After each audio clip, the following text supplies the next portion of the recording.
Tonight on ABC 10 News, finances ruined. To have someone steal their money like that, just devastated.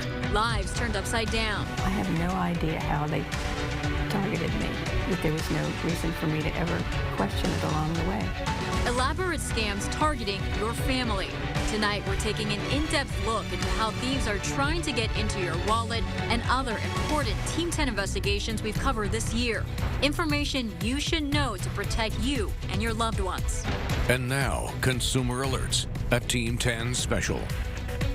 Good evening. I'm Team 10 investigator Melissa Masiha. We see this all too often. Crooks taking advantage of your trust. With so much online now, it has made it even easier for some people to steal your money and your identity. Last year, the Federal Trade Commission showed consumers lost more than $5.8 billion to fraud. That's an increase of more than 70% compared to 2020.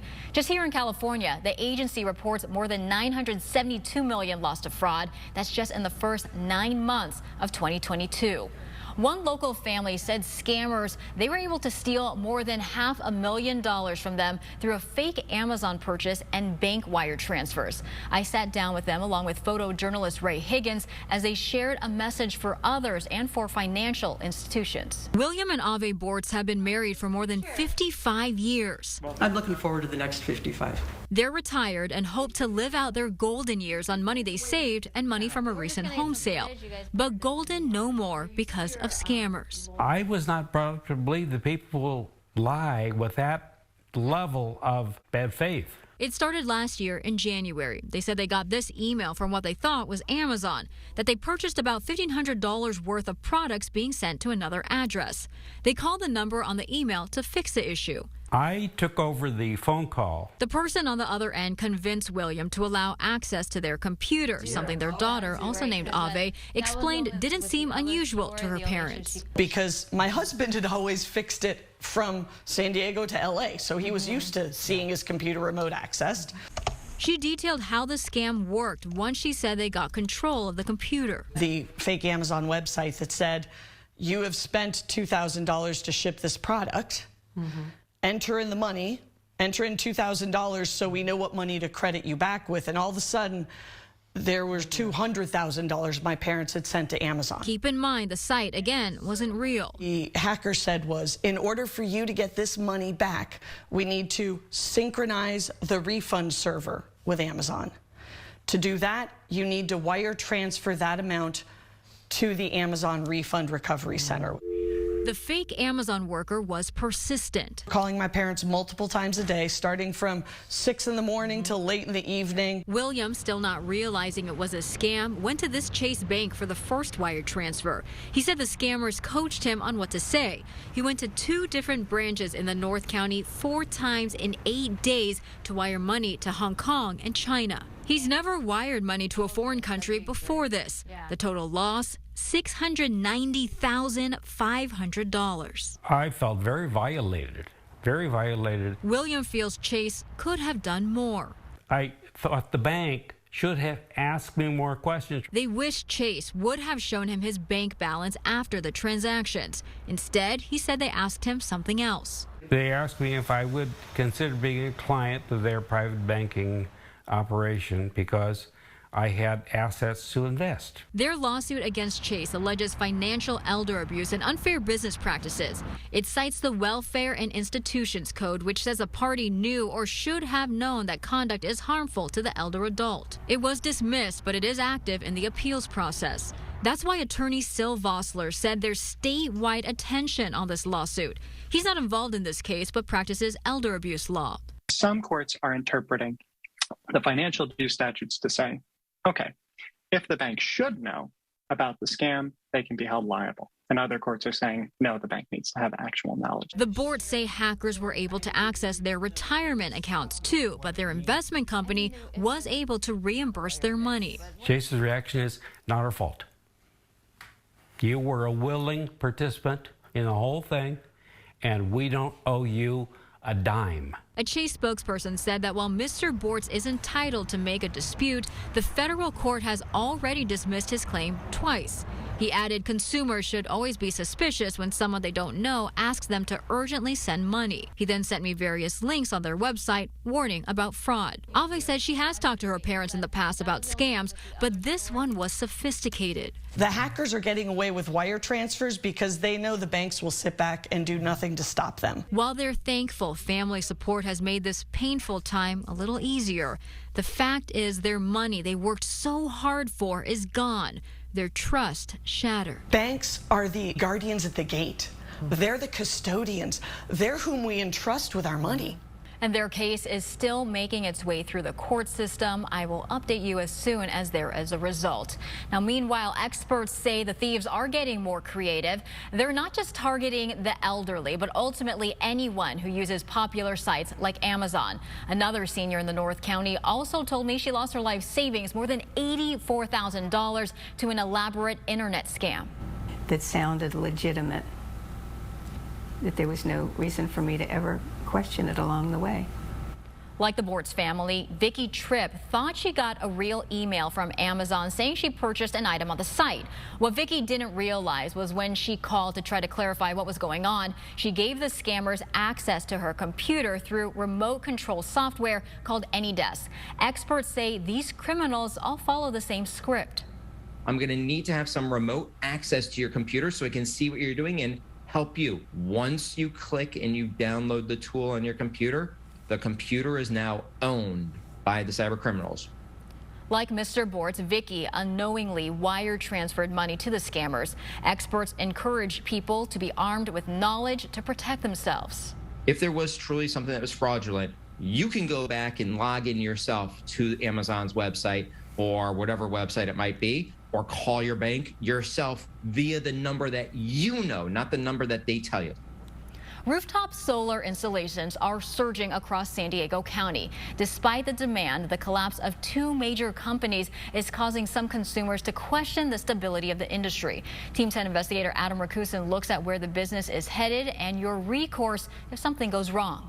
Oh, that's the layout. The layout for the panels. For Eric Willis, installing solar panels on his home just made sense. Sunny San Diego seems like the right thing to do. So, back in 2019, after seeing an advertisement, he called Peterson Dean.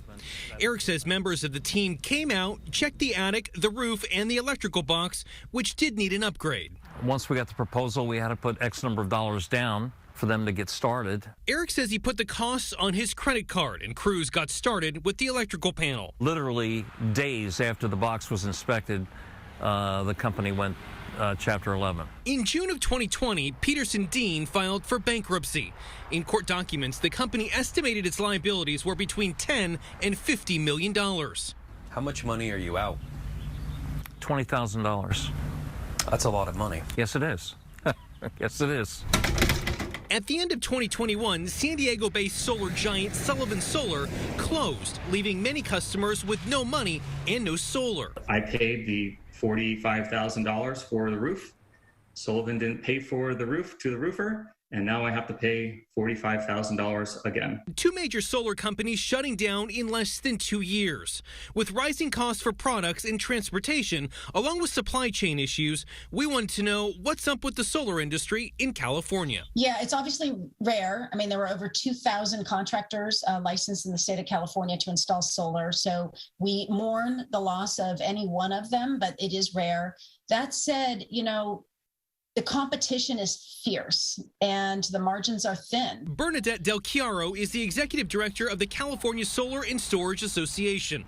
They represent more than 700 residential solar companies across the state. She says the majority are small businesses that are facing increased costs, red tape, and a constant threat of changing regulations. It's a bit of a tale of two cities in a way. We are seeing increased interest in solar, but we are also seeing increased pressures and challenges to run and operate a business in the state. That matches a recent study from the Solar Energy Industries Association and consulting firm Wood Mackenzie. 2021 was another record-breaking year for the solar industry. The report found in 2021, across the country, the residential market saw a 30% growth, with more than 500,000 homeowners installing solar. However, the report says supply chain constraints will have a major impact on overall installations this year. The report also says that new solar policy proposals in California could have a negative impact on consumers. With project delays and lower installation volumes than we expected, people's jobs are definitely at risk. And, while we do see demand for solar continuing to be very strong over the long term, you want to have sustained incentives. You want to have market certainty. In the event of problems, California created the Solar Energy System Recovery Program. It's a $5 million fund designed to get money to homeowners who paid for solar, but it was never installed, there was poor workmanship or fraud, or they're out money because of a contractor's actions. According to the state, since the fund was established, they've received 75 claims. So far, the state's paid out $190,000. Of that money they've paid, almost all of it is related to San Diego company Sullivan Solar. I think when people see that $190,000 has gone to help consumers, I definitely think that that's a plus. But hopefully, it's a hard one because you also don't want to see a huge number because that then means that there's more individuals who need help. But we really want to make solar work in the right way possible. Senator Monique Limon is the lawmaker behind Senate Bill 757.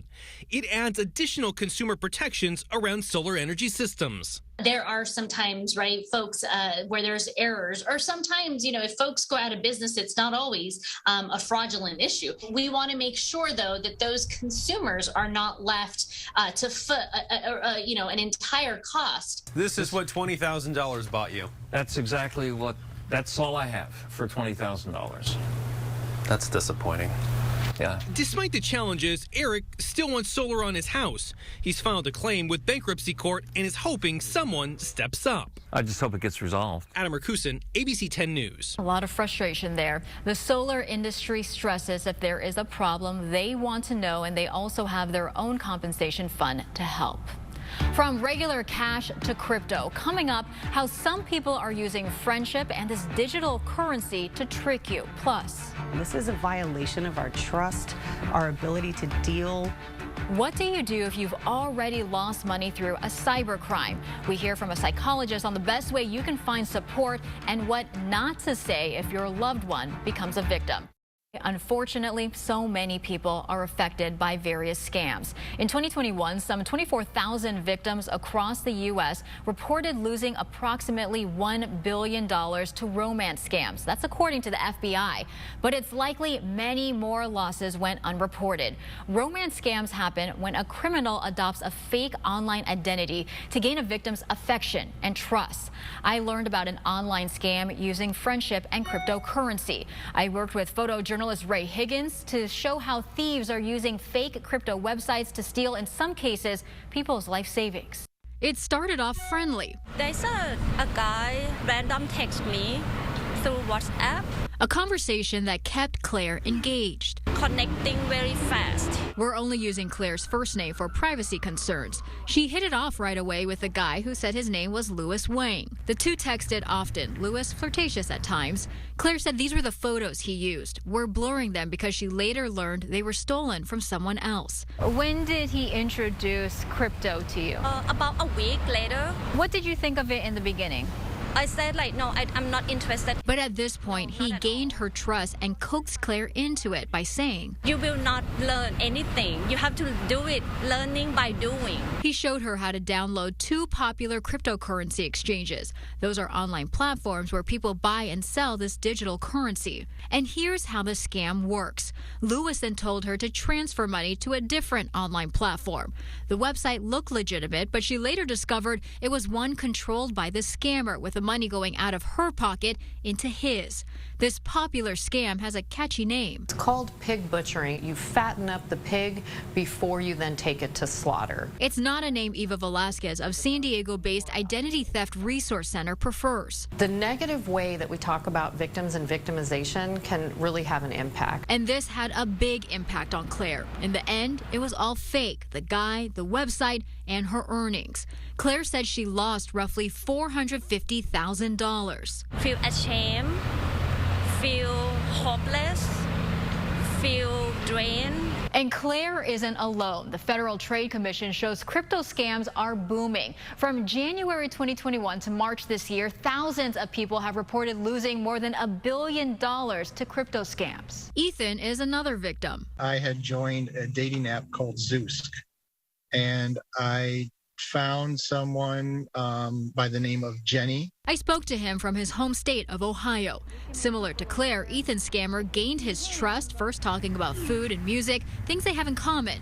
Then she started teaching him about crypto. Yeah, she convinced me to just use a small amount of funds. Then convinced him to use larger amounts. At one point, something happened with his so-called account and was told he had to put in even more money to get his money back. And this is where the gaslighting comes in and all the pressure comes in to start selling things and get loans.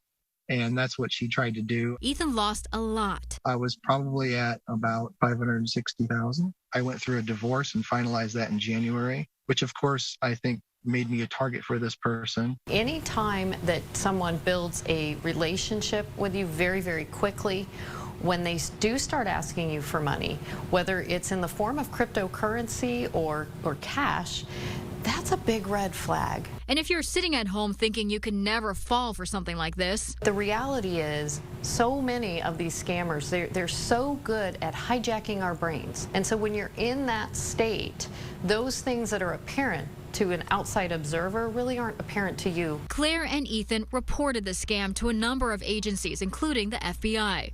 Through all this, they found support from other victims, including each other. Together, they formed a group chat and decided to go public to warn others who may fall for the same trap. If I don't do anything, there's gonna be more victims.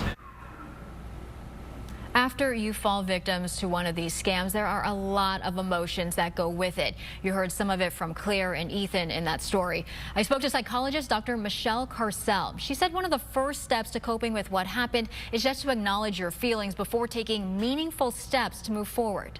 We can feel anger, we can feel anxiety, we can feel just a lot of these emotions that kind of come up. So first and foremost, honor your emotions. Second, we want to lean on our support system. Who do we trust to talk to that can kind of bring us back to center, where we feel like, okay, it's not everybody that does these things, and a lot of people have experienced this too, so we usually don't feel alone. And lastly, how do we deal with anything in life that makes us feel unbalanced? Do we go to the gym and exercise? Do we do fun things with friends? Whatever you do to cope, be sure to do that. And for family and friends, she gives advice on what to say and what not to say when you find out a loved one is a victim of a scam. We all have our trust broken at some point, so to understand and empathize, we don't want to come out saying something that's judgmental. So, oh my gosh, what were you thinking? You know, things like that. We can't say that to the people we love because they're already hurting inside. They've already experienced so much. So we want to go ahead and comfort, lean on our own experiences to explain and talk about, hey, I've been there too. You know, whether it's a relationship, whether it's a scam, relatability really helps here, but overall listening and empathy. That's right. Empathy is key. And it is important to remember that you are not alone. There is a coordinated effort among local and federal law enforcement to crack down on some of these scams, especially the ones targeting our seniors. Next, I'll explain the Elder Justice Task Force and show you how the crime ring that it recently busted. And later, I will update you on one North County victim and how she's been in the months after her story became public. Earlier this year, the District Attorney's Office partnered with El Cajon-based Identity Theft Resource Center. On the DA's website, you are able to chat with an advisor live for any questions you might have about identity theft or misuse. You can go to that link. That's www.sdcda.org. That's the DA's website. It's all under the Identity Theft tab. It's a local coordinated effort to stop scams targeting the elderly, with San Diego leading the way. How the new group helped to stop a ring of thieves stealing millions of dollars. This is Lyda Harris after her sentencing hearing in federal court downtown earlier this month. She pleaded guilty back in July for her role in a large nationwide grandparent scam. This type of crime has unfortunately been around for years, preying on the elderly's trust. They were receiving phone calls. The phone call was from somebody on the other line crying, pretending to be their relative, grandchild, or somebody they knew. and saying, I need money, I'm in jail, or I was in a car accident and the victim is hurt. Harris is one of several people prosecutors said extorted and defrauded more than $2 million from more than 70 elderly victims all across the country. At least 10 of those victims live here in San Diego. They lost more than $300,000 to this fraud. Assistant U.S. Attorney Sasha Johnson is the Elder Fraud Coordinator for the Southern District. She said a new tool known as the Elder Justice Task Force helped crack this crime ring. The task force is an effort to bring together local law enforcement and federal agencies to solve crimes. Nothing like this existed before. They have analysts that pore over and deconflict and prepare reports and see if, for example, a scam, a phone number, an address, some identifier matches anywhere else. Johnson said the task force evolved as the grandparent scam case came together. This was the first big case for the task force. They went and they collected money. They also instructed victims to wire money, and they laundered money, and they used the sense of urgency. They used human emotion and fear. As of now, 6 defendants have pleaded guilty. 2 are fugitives. One person who pleaded guilty, Timothy Ingram. He's seen here in the sentencing memo provided to me by federal prosecutors. They said he ran a network of money mules to steal money from victims.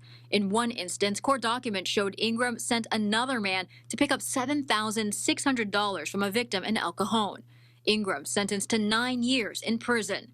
Johnson reminds any victim, no matter the amount, report your loss. It may help someone else to have your facts in the database the next time they target someone, and your facts just might match that pattern. If you are the victim of a scam, like you heard from the U.S. Attorney's Office, make sure that you report it. You can go to your local police agency. You can also report it to federal authorities.